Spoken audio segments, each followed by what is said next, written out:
আসসালামু আলাইকুম। আমি ডক্টর মোহাম্মদ আব্দুল্লাহ মাহমুদ শোভন, নবজাতক শিশু কিশোর সার্জারি বিশেষজ্ঞ। আজকে আমরা আপনাদের সাথে একটি চমৎকার বিষয় নিয়ে আলোচনা করব। আপনার বাসায় যদি ছোট বাবু থেকে থাকে, নিশ্চয়ই সে দেখবেন দুরন্তপনার মতো বিভিন্ন জায়গায় ছুটে বেড়াচ্ছে, খেলে বেড়াচ্ছে। এই খেলার পথে, ছোটাছুটির পথে হঠাৎ করে আপনার বাচ্চা যদি কোনো কিছু খেয়ে ফেলে যেটি আসলে খাবার যোগ্য নয়, তাহলে আপনি আতঙ্কিত হবেন না। অবশ্যই আপনি মনে রাখবেন আপনার বাচ্চা আমাদের কাছে অনেক বেশি গুরুত্বপূর্ণ। আপনার বাচ্চা যদি আপনি দেখেন যে কোনো ফরেন বডি খেয়ে ফেলেছে, সেটা হতে পারে আলবিন, সেটা হতে পারে ব্যাটারি, সেটা হতে পারে চাবি, অথবা হতে পারে সেটা কোনো টিফিন, এই জাতীয় যদি কোনো কিছু আপনার বাচ্চা হঠাৎ করে খেয়ে ফেলে, অথবা খেলনা, অবশ্যই প্লাস্টিকের খেলনা হতে পারে সেটি, আপনি অবশ্যই ঘাবড়াবেন না। অবশ্যই আপনি ধৈর্য ধারণ করবেন এবং নিকটস্থ একজন শিশু রোগ বিশেষজ্ঞ অথবা শিশু সার্জনের পরামর্শ নেবেন। আপনার বাচ্চা যদি দেখেন হঠাৎ করে এরকম খেয়ে ফেলেছে, সাথে সাথে আপনি একজন শিশু বিশেষজ্ঞের কাছে যাবেন এবং তাকে আপনার বাচ্চাকে দেখাবেন। আমাদের কাছে যখন চেম্বারে আসে তখন আমরা দেখি যে বাচ্চা বমি করেছে কিনা, পেট ব্যথা হয়েছে কিনা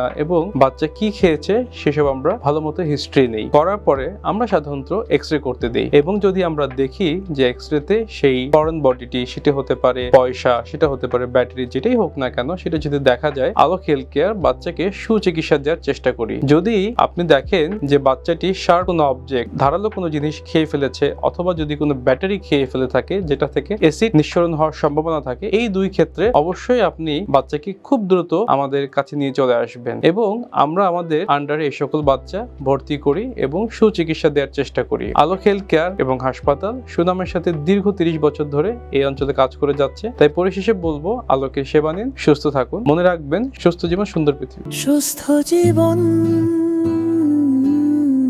সুন্দর পৃথিবী।